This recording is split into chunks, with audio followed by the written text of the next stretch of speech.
Salah in places that have pictures, or praying on top of a garment that also has a picture, or any other place that might have pictures around you. So for example, imagine you have a room and there's a picture of your mom or your dad or somebody, in a nice frame, and it's hung up against the wall. Are you allowed to pray in that room? Well, the question here is, forget the prayer for a moment. Are you allowed to hang a picture on the wall in the first place? And the answer is no. According to the majority of ulama, the answer is no. Why? Number one, Aisha radiallahu anha, she had a curtain that would separate her home from the neighbor's house behind her. And that curtain had some images.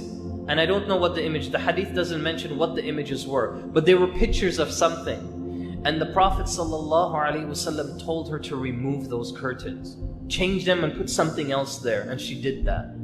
A second narration, Aisha radiallahu anha had some pillows or had some garments on a sitting area in the house of the Prophet ﷺ.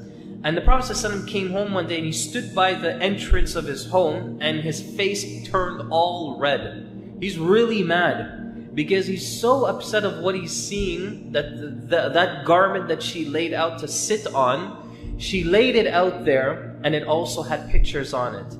And she said, I understood right away from how red his face became that it was this pictures that was making him upset. So she took the garment and she made pillows out of it and she kept them.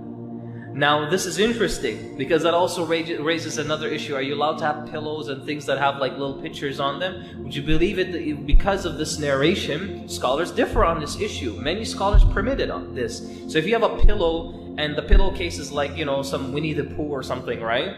You're allowed to use those things and you're allowed to sleep on them and you're allowed to have them according to how this narration is understood. But Allah subhanahu wa ta'ala knows best. But going back to praying in these areas, the answer here is you try to avoid this as much as possible. Why? The Prophet ﷺ told his wife Aisha radiallahu anha, remove these pictures and remove these garments away from me, for verily they distract me whilst I'm praying.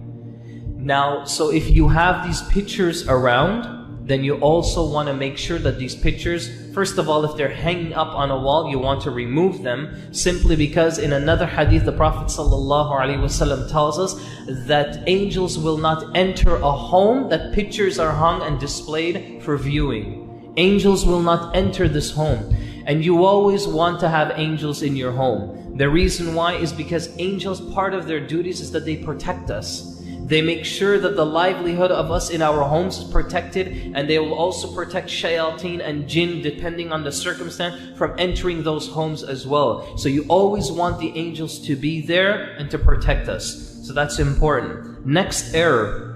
The next point in the same error. Prayer mats. You ever notice today what people have for prayer mats? You know how a lot of people, they'll have like the picture of the Kaaba on the prayer mat, or they'll have the picture of the Prophet ﷺ's masjid and all those different things. Well, this is not haram. This one thing I want to make sure that's clear, but there's a problem with this. Because what happens is that you'll be sitting there and you'll be praying and you'll lose every focus you have in the salah, at least the majority of it. Anybody who prays on this kind of prayer mat, you cannot say that this is not true. It's only natural that this will happen to you. We're human beings.